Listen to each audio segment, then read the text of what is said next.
وما أرسلناك إلا رحمة للعالمين.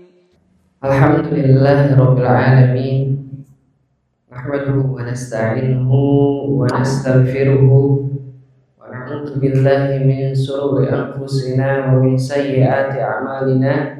من يهده الله فلا مضل له ومن يضلل فلا هادي له. أشهد أن لا إله إلا الله وحده لا شريك له وأشهد أن محمدا عبده ورسوله لا نبي بعده. اللهم صل على سيدنا محمد وعلى آله وصحبه وسلم أجمعين. أعوذ بالله من الشيطان الرجيم. بسم الله الرحمن الرحيم. يا أيها الذين آمنوا اتقوا الله حق تقاته ولا تموتن إلا وأنتم مسلمون. Shadaqallahul azim. Pertama-tama mari kita panjatkan puji dan syukur kita kepada Allah Subhanahu wa taala bahwasanya pada pagi hari ini Allah Subhanahu wa taala masih mengumpulkan kita di tempat yang terbaik ini, Baitullah, ya, di salah satu rumahnya Allah, Masjid Jami Al-Bahari yang sama-sama kita cintai. Ini merupakan satu kenikmatan yang sangat luar biasa yang Allah limpahkan kepada kita semua. Masya Allah, alhamdulillah. Salawat dan salam semoga terlimpah curahkan bagi junjungan kita Nabi besar Muhammad Sallallahu Alaihi Wasallam, juga pada keluarga dan sahabat beliau yang senantiasa menampilkan suri tauladan terbaik, menjadi idola di antara kita dalam menjalani kehidupan. Idola itu penting, Bapak Ibu sekalian, karena saking pentingnya idola, orang-orang barat itu membuat idola mereka. Ada Spiderman, ada Iron Man, ya, ada man-man yang lain gitu. Kenapa mereka menciptakan sosok-sosok teladan pahlawan itu dengan cerita yang fiktif? Karena mereka sulit untuk mendapatkan sosok yang baik, sosok yang tulus, ya, yang bisa dijadikan sebagai teladan mereka. Akhirnya mereka membuat sosok-sosok pahlawan yang fiktif. Dan alhamdulillah kita umat Islam, ya, tidak perlu mengarang-arang pahlawan-pahlawan fiktif, karena Allah Subhanahu wa taala telah menghadirkan baginda Nabi Muhammad sallallahu alaihi wasallam bersama dengan keluarganya dan para sahabatnya yang begitu luar biasa, menginspirasi kita semua.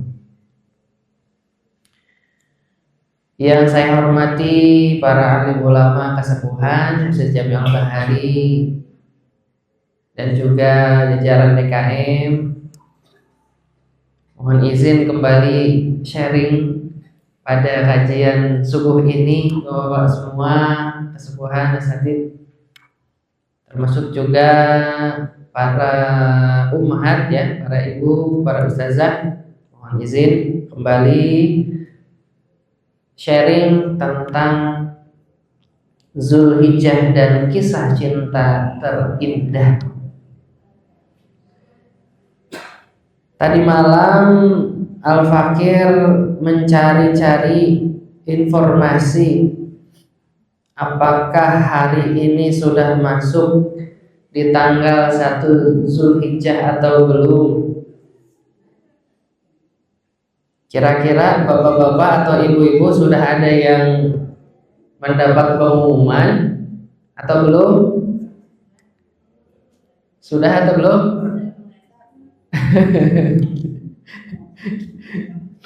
Kalau saya pribadi ini belum menemu ini teh.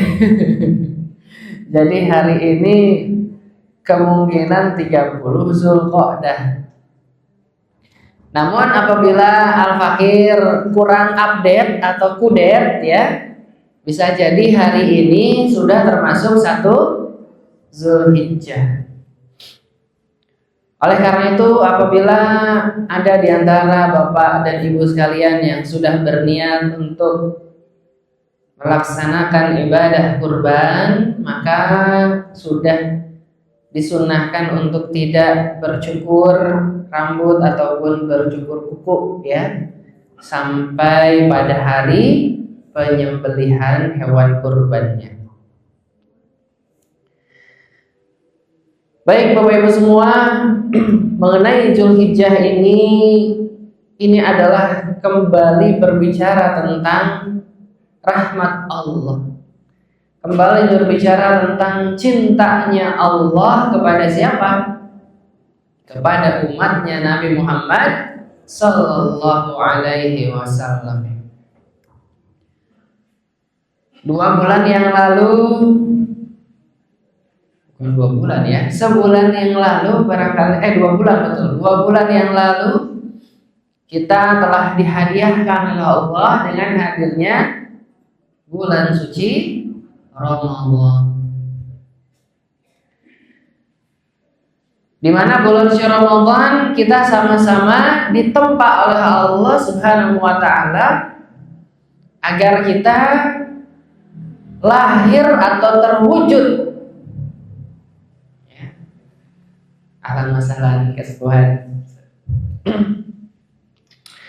Kita ditempa dalam Ramadan agar apa? La'allakum tattaqun, agar kita menjadi orang-orang yang bertakwa. Kita begitu bersemangat ya Allah latihan, dari mulai puasanya, dari mulai sholatnya, dari mulai baca Qur'annya, dari mulai sedekahnya, semuanya kita sama-sama berlomba untuk menjadi yang terbaik di sisi Allah Subhanahu wa taala.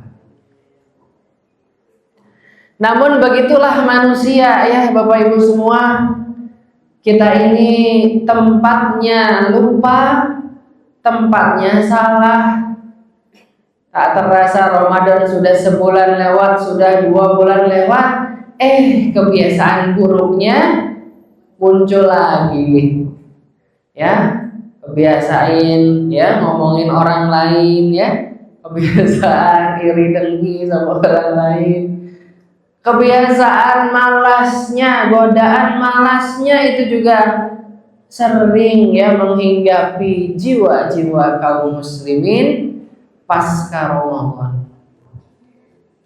Oleh karena itu Allah Subhanahu wa taala kemudian menghadirkan kembali di antara bulan-bulan sucinya, yaitu bulan Zulqa'dah, terlebih bulan Zulhijjah.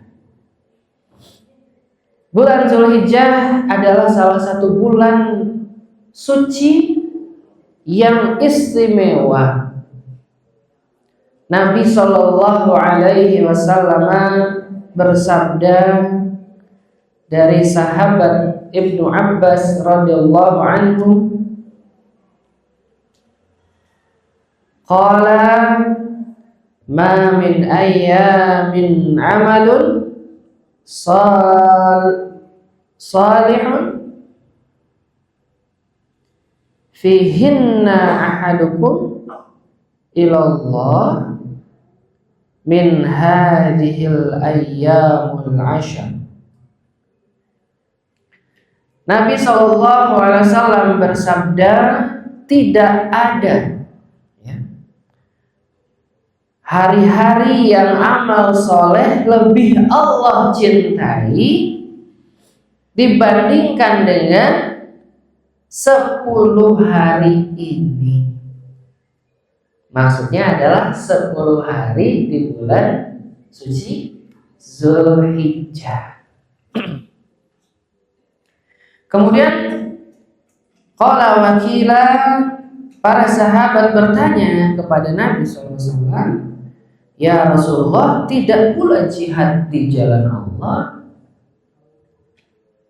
Kan kata Nabi, tidak ada yang Allah cintai ketimbang amal soleh di bulan Zulhijjah pada 10 hari di awalnya, termasuk jihad fisabilillah ya Rasulullah, kata para sahabat. Qala, Nabi menjawab, walal jihadu fi sabilillah. Benar wahai sahabatku, termasuk jihad fi sabilillah, masya Allah. Illa, kecuali rajulun harajan bi nafsihi wa malihi falahu yarji min dzalika bisyai'in. Nah, gitu ya. Kecuali seseorang yang berangkat jihad membawa jiwa dan hartanya, kemudian tidak ada yang kembali sedikit pun darinya. Nah, jadi kecuali memang ada amalan yang tidak bisa dikalahkan, yaitu seseorang yang berangkat berjihad membawa hartanya seluruh, termasuk jiwanya, dan dia terbunuh di medan perang. Nah, itu baru ya, itu karena itu adalah amalan yang paling tinggi ya, yang dimana langsung ya diajak ke sisi Allah tanpa hisab ya. Tetapi ya di awal hadis ini Rasulullah SAW telah menegaskan ya, ma min amalin soleh, tidak ada amalan soleh ya yang Allah Subhanahu wa taala cintai ya ketimbang amalan di 10 hari bulan Zulhijjah ya, tanggal 1, tanggal 2, tanggal 3 sampai tanggal 10 Zulhijjah. Maka 10 hari di bulan Zulhijjah ini ya, di mana amalan-amalan soleh itu naik tingkat menjadi amalan-amalan yang dicintai oleh Allah. Makanya pahalanya sangat luar biasa ya, pahalanya dilipat gandakan oleh Allah Subhanahu wa ta'ala. Sebagaimana ketika kita memasuki bulan suci Ramadan, amalan-amalan kita dilipat gandakan. Oleh karena itu Bapak-bapak, Ibu-ibu ya, pada hari ini mari kita cek kembali apakah hari ini sudah masuk ke dalam 1 Zulhijjah. Dan di mana penetapan 1 Zulhijjah ini memiliki keistimewaan. Kenapa? Karena 1 Zulhijjah itu berkaitan dengan wukuf di Arafah, sehingga berkonsekuensi dengan amalan sunnah yang agung, yaitu puasa Arafah, itu diserahkan kepada Amir Makkah. Oleh karena itu puasa Arafahnya kita ya harus kita samakan, harus kita pastikan berbarengan dengan saudara-saudara kita yang sedang wukuf di Arafah. Walaupun di sini ada ikhtilaf bahwa boleh puasa Arafah berbeda dengan kondisi wukuf di sana karena masalah jarak ya dan keterbatasan informasi. Tetapi hari ini sudah zaman modern ya, informasi sudah tidak dihalangi oleh jarak. Oleh karena itu ya afdolnya kita mengikuti ya saudara-saudara kita yang sedang melaksanakan wukuf di Arafah. Yang pertama ya sebagaimana dalam hadis Bukhari nomor 969 tadi, bahwa ketika kita melaksanakan amalan di bulan Zulhijjah, amalannya naik tingkat menjadi amalan yang dicintai oleh Allah. Maka ini menjadi tanda bahwa amalan itu dilipat gandakan pahalanya oleh Allah. Sehingga ketika Allah Subhanahu wa ta'ala mencintai ya amal seorang hamba ya, maka ini bisa menjadi sebab turunnya ampunan Allah Subhanahu wa ta'ala. Inilah maha luasnya ampunan Allah kepada kita. Sebesar apapun dosa kita, sebanyak apapun dosa kita, ketika amalan kita menghadirkan cintanya Allah, maka seketika turun ampunan Allah kepada kita. Amalannya seperti apa? Barangkali kita pernah mendengar kisah seorang wanita pelacur, tapi dengan wasilah memberikan minum seekor anjing yang kehausan, maka diampuni dosa-dosa pelacur itu. Ataupun kita pernah mendengar kisah ada seorang preman yang membunuh 99 nyawa, tapi kemudian dia berhijrah ya, dia berhijrah dari satu kota yang membuat dia menjadi preman kepada kota yang baik, tapi di tengah jalan dia wafat. Tapi karena amalan hijrahnya itu melahirkan cintanya Allah, maka walaupun si preman ini belum sampai ke kota tujuan, sudah menghadirkan cintanya Allah, maka diampuni seluruh dosa-dosanya oleh Allah Subhanahu wa ta'ala. Oleh karena itu, mari kita persembahkan amalan-amalan terbaik yang bisa kita lakukan di bulan Zulhijjah ini, terutama pada 10 tanggal awal di bulan Zulhijjah ini, dalam rangka kita mewujudkan cinta kita kepada Allah dan kita berharap turun cintanya Allah kepada kita, sehingga turun ampunan Allah kepada kita. Sehingga kalau Allah sudah mencintai seorang hamba, maka apapun yang dia minta, maka aku pasti akan mengabulkannya. Nah, oleh karena itu, ya amalan-amalan di bulan Zulhijjah, selain mengangkat derajat amalan menjadi satu amalan yang dicintai, kemudian melahirkan ampunan dari Allah Subhanahu wa ta'ala, juga mempercepat dikabulkannya doa-doa kita. Barangkali Bapak Ibu ya ada hajat, ada kebutuhan ya, misalkan ya sedang mencarikan jodoh untuk anaknya, sedang mencarikan pekerjaan untuk anaknya, atau hajat-hajat yang lain.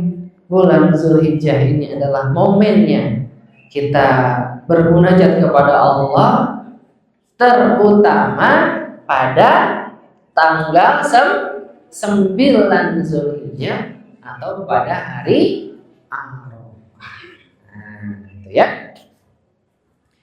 Karena pada hadis riwayat yang lain ya, Nabi SAW bersabda yang artinya ada 2 bulan yang pahala amalnya tidak pernah berkurang.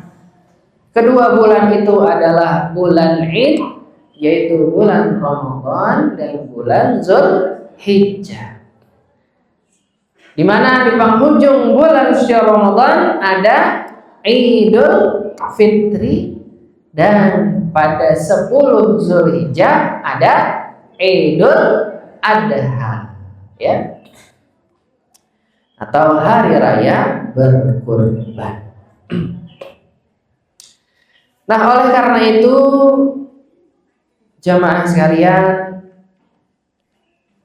bulan Zulhijjah ini menjadi mulia karena memang ada sebabnya. Sebagaimana Ramadan mulia ada sebabnya. Kalau Ramadan mulianya karena apa, Bapak Ibu? Turunnya Al-Qur'an, unzila alaihil Qur'an. Tapi kalau bulan Zulhijjah mulia karena apa? Karena sebuah kisah cinta terindah yang diwujudkan oleh Khalilullah ya, oleh kekasihnya Allah ya, yaitu bapaknya para nabi, yaitu Nabi Ibrahim alaihi salam beserta keluarganya ya. Di mana kisah ini dimulai di dalam surat As-Saff ayat ke-100, di mana Nabi Ibrahim alaihi salam berdoa kepada Allah, Rabbi habli minas sholihin. Yang ini juga menjadi doa bagi ya bapak-bapak muda dan Mahmud ya, mamah muda gitu ya. Rabbi habli minas sholihin, meminta kepada Allah agar dikaruniai anak yang soleh. Dan kita juga sudah hafal bahwa Nabi Ibrahim itu dalam menantikan anak yang pertama ini dalam periode waktu yang sangat lama, sampai beliau sudah dipenuhi dengan uban. Artinya beliau ini sudah di usia yang tidak muda lagi, begitupun dengan istrinya. Namun beliau tanpa putus asa terus berdoa kepada Allah, Rabbi habli minas sholihin, ya Allah, limpahkanlah kepadaku ya Allah anak yang soleh. Dan dalam penantian itu Allah Subhanahu wa taala mengijabah doa Nabi Ibrahim dengan hadirnya Nabi Ismail alaihi salam dari istri keduanya Nabi Ibrahim alaihi salam, di mana setelah hadir buah hati yang ditunggu-tunggu, Allah Subhanahu wa taala kemudian memerintahkan istrinya dan sang bayi itu di sebuah tempat yang sangat jauh, dan dikatakan tempat yang sangat gersang. Jarang sekali ada pepohonan di sana. 1.800 km jauhnya, yaitu di tempat yang kita sebut sebagai Bakkah Mukarramah ya, atau Mekkah Al-Mukarramah, di mana Nabi Muhammad membawa Ibunda Hajar dengan Ismail yang masih bayi itu dari Palestina ke Makkah,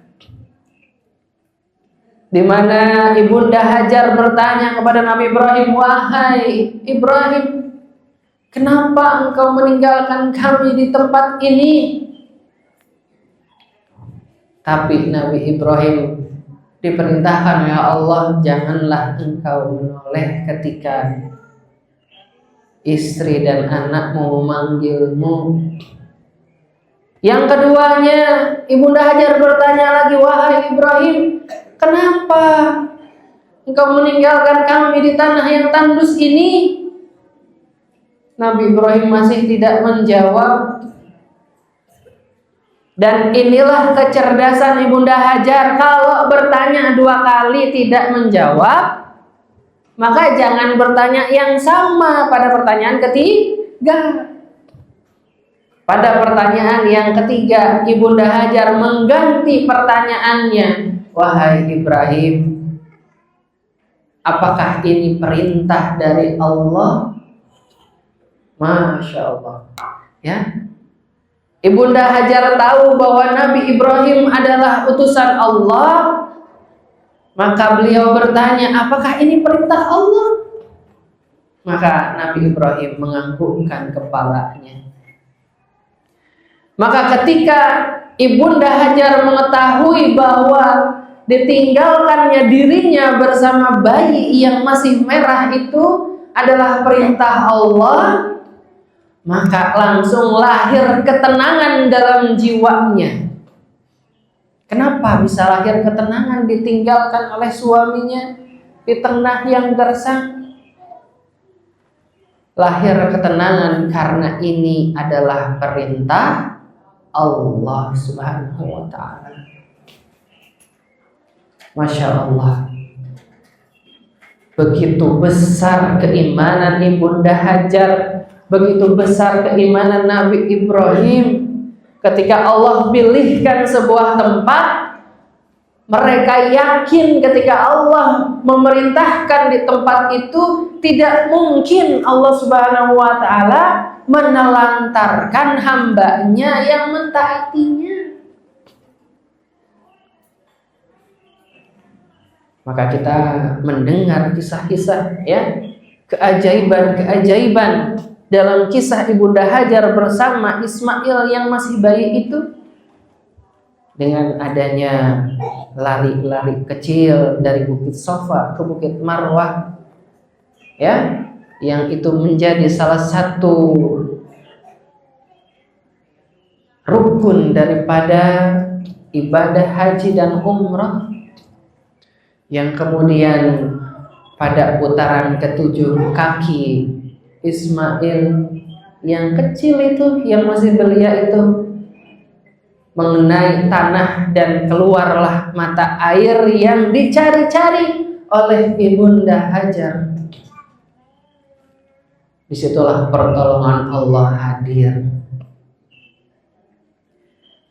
Bapak Ibu rahimakumullah, pertolongan Allah itu hadir ketika usaha kita sudah maksimal.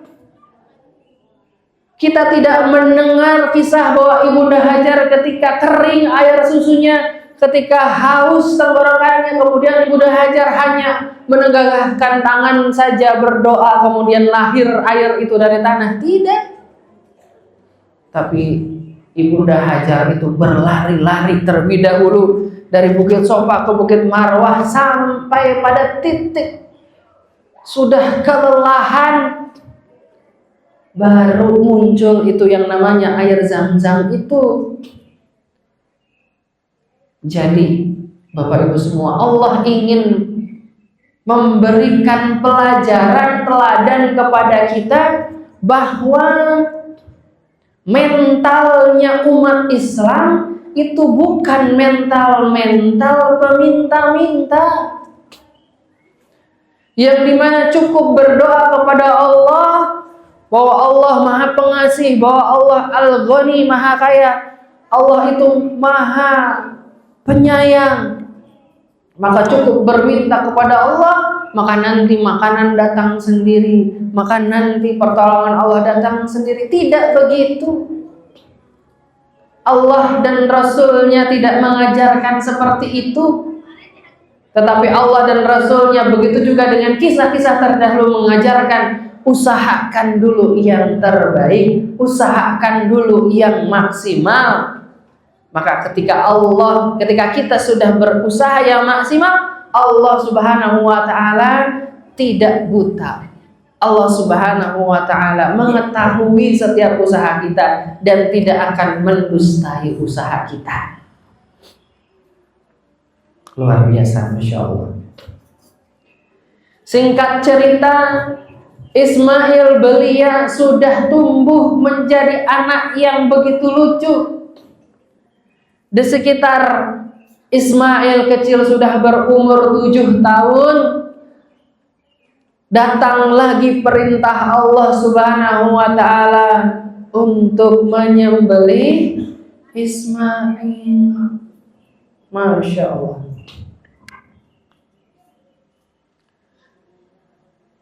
Allah Subhanahu wa ta'ala menghadirkan sebuah mimpi kepada Nabi Ibrahim, yang dimana Nabi Ibrahim ini pada mimpi pertama berkata, mungkin ini hanya mimpi. Tapi kemudian hadir kembali mimpi kedua. Mungkin ini hanya mimpi. Tapi kemudian hadir lagi mimpi ketiga. Maka kemudian Nabi Ibrahim meyakini dalam dirinya bahwa di dalam mimpinya ini adalah perintah dari Allah Subhanahu wa ta'ala. Kenapa? Karena Nabi Ibrahim adalah Nabiullah dan Rasulullah. Ya. Jangan sampai kita mengikuti langkahnya Nabi Ibrahim, ya. Kita mimpi sesuatu, jangan-jangan ini perintah Allah, ya. Tidak perlu, ya, Bapak Ibu sekalian, ya. Karena kita bukan Nabi dan Rasul, gitu ya. Saking cintanya kepada Nabi Ibrahim, mimpinya pun diikuti, gitu ya. Masya Allah. Jangan, ya. Nah, kemudian Nabi Ibrahim ketika yakin bahwa ini adalah perintah Allah, maka kemudian bertanya kepada anaknya, wahai anakku Ismail, sesungguhnya aku diperintahkan oleh Allah untuk menyembelihmu. Bagaimana pendapatmu? Namun kemudian Nabi Ismail itu menjawab, ya abadi, wahai ayahku, af'al, laksanakanlah. Apabila itu adalah perintah Allah, fatajiduni insyaallah sabirun, maka engkau akan mudah-mudahan mendapatiku insyaallah dengan izin Allah sebagai hambanya yang bersabar. Subhanallah. Jawaban dari seorang anak, ya. Ini kayaknya lowbat ya Bapak. Oh ya pakai ini ya. Oke.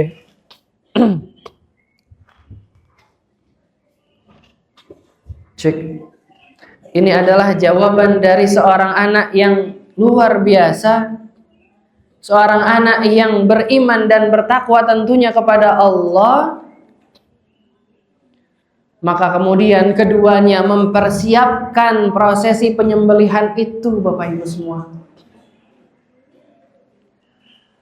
Maka ketika Nabi Ibrahim alaihi salam dan Nabi Ismail alaihissalam sudah kedua-duanya dalam posisi masing-masing, di mana Nabi Ibrahim sudah menajamkan goloknya, Nabi Ismail sudah ditelantangkan, sudah ditidurkan, sudah dibaringkan, maka amalan mereka sudah sempurna, tinggal dilaksanakan penyembelihan itu. Maka Allah Subhanahu wa ta'ala sekali lagi Allah Subhanahu wa ta'ala sekali lagi membuktikan kepada kita semua bahwa Allah Subhanahu wa ta'ala tidak akan pernah menyanyiakan amal soleh seorang hambanya. Allah Subhanahu wa ta'ala tidak akan mungkin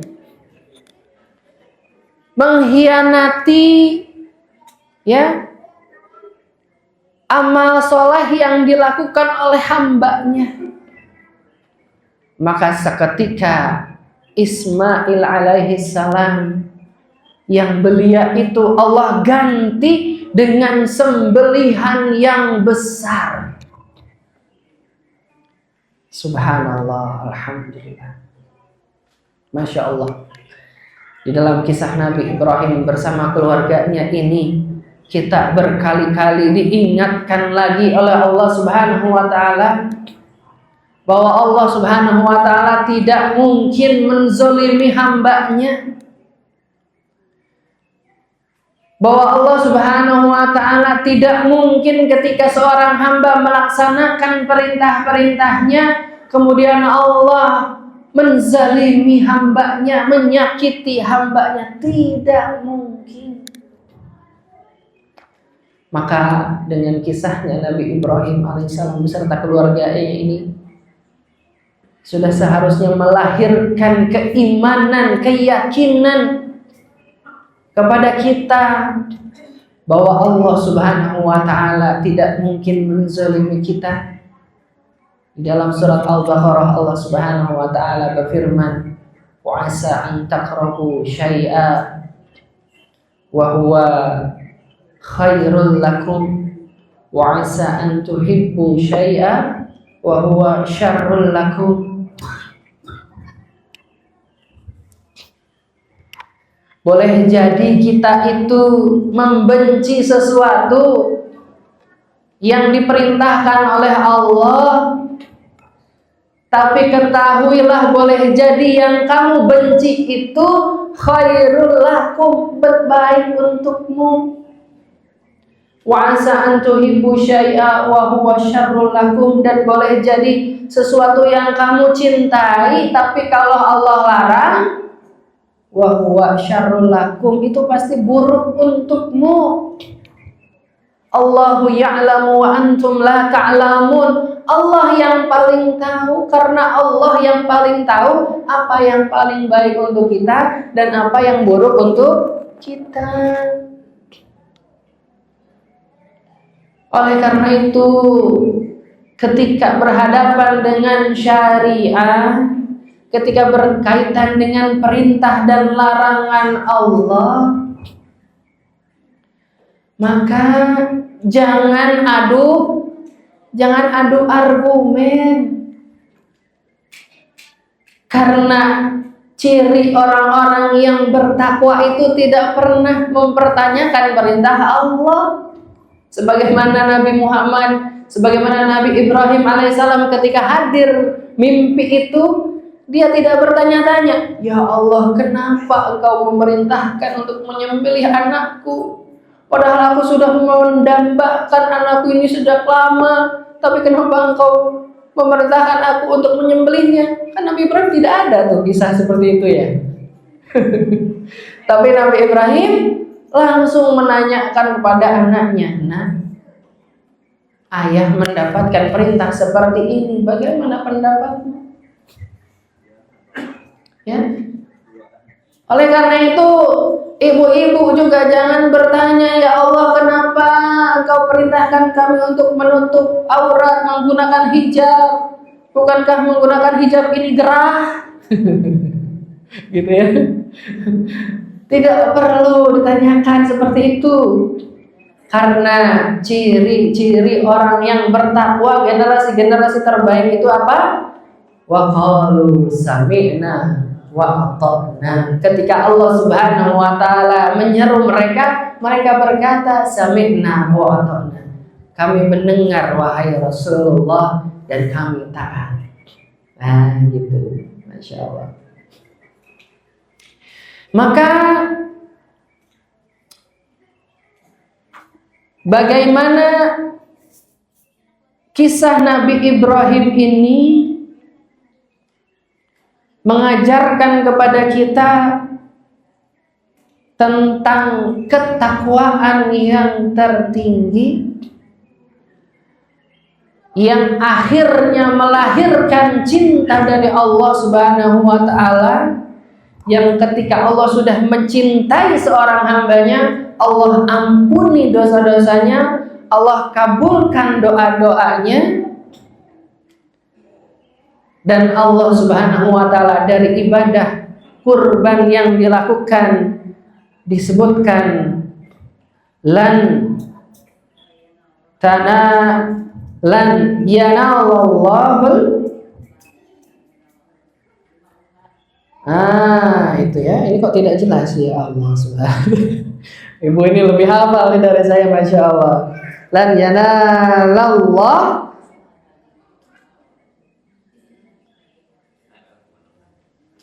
humuha ya, wala dima'uha ya, tidaklah daging-daging itu dan darah itu yang naik kepada Allah ya.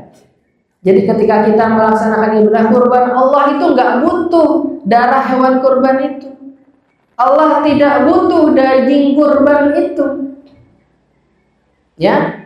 Walakin yanalahu at-taqwa ya, walakin yanalahu taqwa ya, takwa ya, itu ya Allah Subhanahu wa ta'ala. Mohon maaf, ini ternyata ya lafaz Qur'annya tercerai-berai ya. Walakin yanalahut taqwa minkum ya, Masya Allah. Tetapi ketakwaan dari kamulah yang mencapai Allah. Masya Allah, ini saya harus latihan lagi ya Bapak Ibu. Masya Allah, kita sama-sama belajar ya. Masya Allah. Jadi yang sampai kepada Allah Subhanahu wa ta'ala adalah ketakwaan kita, ketaatan kita ya. Karena esensi dari kurban adalah mewujudkan ketakwaan, membuktikan ketakwaan kita kepada Allah. Sedangkan esensi dari ketakwaan adalah ketaatan, dan esensi ketaatan adalah cinta ya. Maka ketika kita sudah cinta dalam ketaatan, kita cinta melaksanakan sholat, maka sholat itu menjadi ringan. Bukan hanya ringan, bahkan menyenangkan ya. Mungkin bapak-bapak, ibu-ibu mengingat ya kisah cinta dahulu ketika muda ya, mendatangi ya rumah yang dicintai atau bertemu dengan seseorang yang dicintai. Kira-kira senang nggak Pak? Ya, senang nggak Bu? Senang ya. Walaupun jaraknya jauh, walaupun ongkosnya mahal, senang aja. Walaupun keluar uang, walaupun keluar keringat. Ya, kenapa senang? Karena cinta. Ya, begitupun ketika kita sudah cinta kepada Allah, ya datang ke masjid itu senang, datang ke kajian itu senang, ibadah kurban juga senang. Jangan sampai ini mah ketika keluar uang berjuta-juta untuk ibadah kurban malah stres. Ya, aduh ini kumaha ya, bayaran anak can kebayar, aduh ya kumaha itu ya. Subhanallah. Berarti belum hadir cinta kepada Allah. Ya, sebagaimana Ibrahim yang lebih mencintai Allah ketimbang anaknya, sebagaimana Ismail yang lebih cinta kepada Allah ketimbang dirinya. Maka rela Ibrahim mengorbankan anaknya, maka rela Ismail mengorbankan dirinya untuk mentaati Allah karena cintanya kepada Allah. Dan ketika cinta itu sudah berbalas dari Allah, Allah hadirkan rahmat-rahmat yang lain, kebaikan-kebaikan yang lain. Maka yakini itu Bapak Ibu semua ya. Ketika kita nabung untuk berkurban, ketika kita nabung untuk umroh, ketika kita nabung untuk haji, sudah jangan dihitung-hitung lagi, jangan dipikir-pikir lagi. Ya, itu adalah perwujudan cinta kita kepada Allah yang kita mengharapkan balasan cinta dari Allah. Ya. Maka ya dari ibadah kurban ya yang dicontohkan oleh baginda Nabi Ibrahim alaihissalam dan keluarganya ini membenarkan hadis Nabi Muhammad SAW di mana beliau berkata, la yu'minu ahadukum, ya, tidak dikatakan beriman, ya, tidak sempurna iman di antara kalian, ya, hatta akuna ahabba, sampai kalian mencintai, ya, aku, ya, mencintai Nabi Muhammad SAW min walidihi wa walidihi wa malihi wan nasi, ya, sampai mereka lebih mencintai aku dari orang tuanya, dari anaknya, dari hartanya, dan dari manusia yang lain, gitu ya. Jadi kecintaan kita kepada baginda Nabi Muhammad SAW dan kepada Allah itu harus melebihi semuanya, orang tua kita, ya, pasangan kita, harta kita, anak kita. Sampai ketika Umar bin Khattab radhiyallahu anhu berkata, wahai Nabi, saksikanlah bahwa aku mencintai dirimu melebihi orang tuaku, anak-anakku, dan seluruh hartaku kecuali diriku. Maka Nabi berkata, tidak cukup wahai Umar. Maka kemudian Umar berkata, oleh karena itu wahai baginda Nabi Muhammad SAW, saksikanlah aku mencintaimu juga melebihi diriku.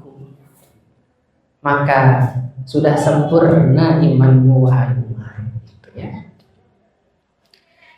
Jadi kecintaan kita kepada Allah dan Rasulnya itu diwujudkan dengan banyaknya lisan kita berzikir kepadanya dan bersalawat kepada Nabi Sallallahu Alaihi Wasallam. Yang kedua adalah dengan apa? Melaksanakan apa yang diperintahkan, menjauhi apa yang dilarang. Karena tidak dikatakan bersyukur, tidak dikatakan mencintai kalau seseorang menselisihi apa yang diperintahkan oleh Allah dan Rasulnya. Katanya cinta sama Allah, katanya cinta sama Nabi. Ketika Nabi mengatakan ahallallahu al-bai'a wa harrama riba, Allah menghalalkan jual beli dan mengharamkan riba, masih ragu-ragu. Ketika Nabi memerintahkan pada wanita untuk menjulurkan hijab mereka, ya, memanjangkan kerudung mereka sampai menutupi dadanya, masih ragu-ragu. Katanya cinta. Jangan-jangan palsu ini, gitu ya. Oleh karena itu, Mari pada kesempatan ini yang mulia ini, di bulan Zulhijjah ini, yang Allah Subhanahu wa Ta'ala telah hadirkan cintanya pada 10 hari pada awal bulan Zulhijjah ini, mari kita perbanyak amal soleh kita. Di antara amal soleh yang bisa kita lakukan pada 10 hari bulan Zulhijjah, yang pertama adalah berpuasa. Ya, kalau kita memang mampu, ya alangkah baiknya kalau kita berpuasa full dari tanggal 1, 2, 3 sampai Arafahnya. Ya, sampai tanggal 9-nya. Kalau tanggal 10-nya tidak boleh berpuasa, ya haram ya. Karena itu adalah hari bersenang-senang, hari makan-makan ya. Hari lebaran ya, Idul Adha. Yang kedua, apa yang bisa kita lakukan? Yang bisa kita lakukan adalah mempersiapkan ibadah kurban. Ya. Masih ada waktu, barangkali belum teringat, barangkali belum memaksimalkan hartanya untuk berkurban. Ya, padahal kita mampu, padahal uangnya ada. Ada sebuah hadis dari Nabi Sallallahu Alaihi Wasallam mengenai kurban ini. Ya, apabila seorang hamba memiliki harta yang cukup untuk berkurban, namun tidak dikeluarkan untuk berkurban, kata Nabi, jangan mendekati tempat sholatku. Subhanallah, ini adalah satu teguran keras ya dari Nabi. Walaupun ya hadis ini ya ada ulama yang kemudian mewajibkan kurban bagi yang mampu, tetapi yang lebih muktabar lagi memang sunnah muakkadah, sebagaimana sholat berjamaah di masjid. Ya, Nabi pernah bersabda, seandainya tidak ada wanita dan anak-anak di rumah-rumah itu, maka akan aku bakar rumah itu. Kenapa? Karena laki-lakinya tidak berangkat ke masjid gitu ya. Itu adalah menunjukkan bahwa ibadah sholat berjamaah di masjid itu menunjukkan bahwa ibadah kurban adalah ibadah yang sangat dicintai dan ibadah yang sangat diutamakan. Bahkan ada ya pada pelaksanaan kurban itu ada seorang sahabat yang menyembelih kurban sebelum sholat Id. Ya, tentu ibadah kurbannya tidak sah, karena ibadah kurban adalah ibadah yang terikat oleh waktu. Kalau belum waktunya berarti tidak sah. Kemudian Nabi memerintahkan kepada beliau untuk mengganti dengan hewan yang lain setelah sholat Idul Adha. Ya, ini menunjukkan bahwa ibadah kurban itu adalah ibadah yang sangat dianjurkan oleh baginda Nabi Muhammad Sallallahu Alaihi Wasallam. Dan sekali lagi Bapak Ibu semua itu tidak lain dan tidak bukan ya kita lakukan untuk mengharapkan cintanya Allah. Karena kalau bukan mengharapkan cintanya Allah, ya sia-sia semua amal kita.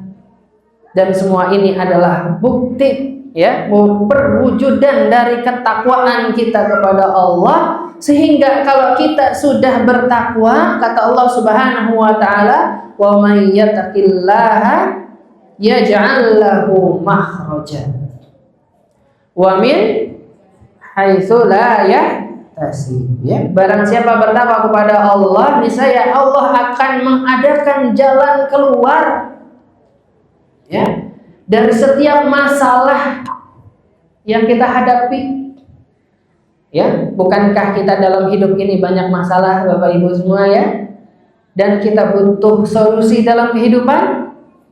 Ya, dan solusi itu bisa kita dapatkan bahkan kita tidak sadar mendapatkan pertolongan solusi-solusi itu ya karena ketakwaan kita tidak sadar, tahu-tahu selesai ya. Oh begini solusinya ya, Masya Allah.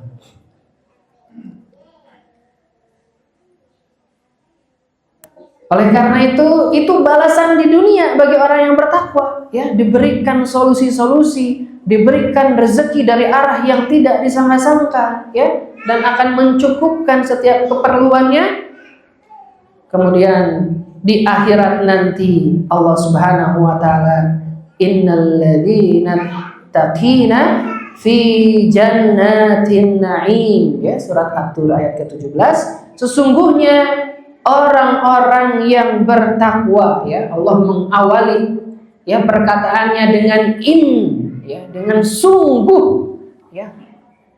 Ittaqillah, orang-orang yang bertakwa itu fi jannatin na'im, di dalam surga yang penuh dengan kenikmatan. Semua itu kenapa Bapak Ibu semua? Ya.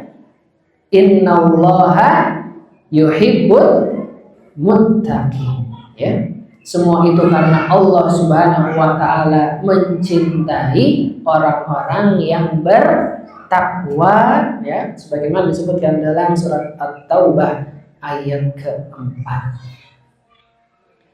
Bapak Ibu rahimakumullah, mudah-mudahan apa yang kita bahas bersama-sama pada pagi hari ini bermanfaat untuk kita semua, meningkatkan keimanan kita, meningkatkan semangat kita untuk beramal soleh, mewujudkan ketakwaan, ketaatan tanpa tapi, tanpa nanti, sebagai wujud ketaatan, ketakwaan tertinggi kita kepada Allah, semata-mata karena untuk mewujudkan cintanya Allah kepada kita. Dan itulah yang kita harapkan, karena kalau Allah sudah mencintai kita, Allah akan mencukupkan kebutuhan kita, akan mengabulkan doa-doa kita, dan mengumpulkan kita bersama Nabi Muhammad SAW di surganya kelak. Amin, amin ya rabbal alamin. Itu yang sama-sama kita harapkan. Mari kita tutup kajian kita dengan doa bersama-sama. Boleh Bapak. Ini kan kalau Idul Fitri saya baca ya, kadang-kadang ada perbedaan. Cuman kalau Idul Adha ya di sana wukuf kita puasa, tapi kadang-kadang di negara Konoha ini kadang-kadang gegeh. Iya. Baik, Masya Allah. Terima kasih Bapak atas pertanyaannya. Sedikit ya Bapak, Ibu, berkaitan dengan perbedaan ini, memang ini adalah ikhtilaf Bapak Ibu semua. Yang namanya ikhtilaf berarti kita jangan memaksakan, karena ketika ada ikhtilaf itu yang bisa menyelesaikannya hanya al-imam, yang bisa menyelesaikannya hanya al-khalifah.